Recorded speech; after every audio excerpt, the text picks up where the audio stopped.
News একটা শুনলেই বিশ্বাস করা যাবে, এটাকে ভেরিফাই করতে হবে। You have to verify and cross check the authenticity of the news. নিউজটা সঠিক কিনা আপনাকে ক্রস চেক করতে হবে, শুনলেই বিশ্বাস করা যাবে না। আল্লাহ তাআলা বলেন, ইয়া আইয়ুহাল্লাযীনা আমানু, ওহে বিশ্বাসীরা, ইন জাআকুম ফাসিকুম বিনাবাইন ফাতাবায়ানু, কোন পাপাচারী যদি কোনো নিউজ নিয়ে আসে, বিশ্বাস করার আগে নিউজটা যাচাই করে নিও। আন তুসিবু কওমান বিজাহালাতিন ফাতুসবিহু আলা মা ফাআলতুম নাদিমিন, যদি তোমরা বিশ্বাস করে ফেলো তাহলে কোনো কওমের উপর হয়তো এমন ডিসিশন নিয়ে নিতে পারো যে ডিসিশনের কারণে পরে তোমাদেরকে পস্তাতে হবে। এটা বর্তমান সময়ের সাথে অনেক বেশি প্রাসঙ্গিক। এত হোক্স নিউজ এখন, এত রুমার্স, এত ফেক নিউজ সোশ্যাল মিডিয়াগুলোতে।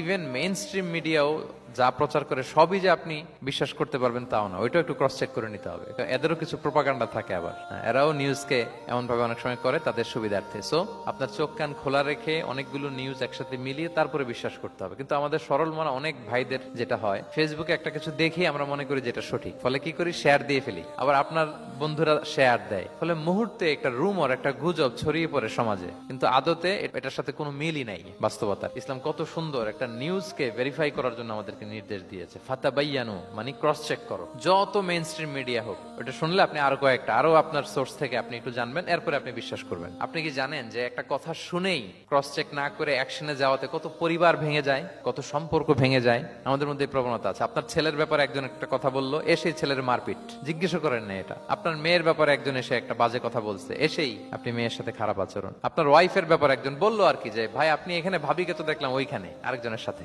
আপনি এসেই আপনার স্ত্রীর উপর চড়াও অথবা গায়ে হাত তুললেন। তো হতে পারে যে ওই ভদ্রলোক অন্য কোনো মহিলাকে দেখেছে যে দেখতে আপনার স্ত্রীর মতো, এরকম হতে পারে কি পারে না বলেন? তো এই যে আপনি ক্রস চেক না করে, ভেরিফাই না করে যে অ্যাকশনে গেলেন, এতে সমস্যা হবে না সমাজে? পরিবার ভাঙে, সমাজে সম্পর্ক নষ্ট হয়, কলহ বাঁধে। এজন্য আল্লাহ তাআলা বলেন যে সোসাইটিটাকে যদি পিসফুল করতে চাও, ইযা জাআকুম ফাসিকুম বিনাবাইন ফাতাবায়ানু, নিউজ আসলেই বিশ্বাস করো না। You have to cross check, you have to justify and you have to verify the news. তাহলে আজকে থেকে ফেসবুকে একটা পেলে আমরা কি করব? শেয়ার দিয়ে দিব। কি শেয়ার দিবেন না? কি করব? যাচাই বাছাই করব, ক্রস চেক করব। তো আমরা প্রত্যেকেই দায়িত্বশীল হলে এই গুজবগুলো স্প্রেড করা থেকে আমরা বিরত থাকতে পারি। নিউজ শুনলেই আমরা এখন বিশ্বাস করব না, আগে ক্রস চেক করে নিব। তা না হলে আমরা বিপদে পড়তে পারি, এমন কোনো কাজ করে ফেলতে পারি যেটার কারণে পরে লজ্জিত হব। তো আমরা আগে থেকেই সাবধান হয়ে যাই।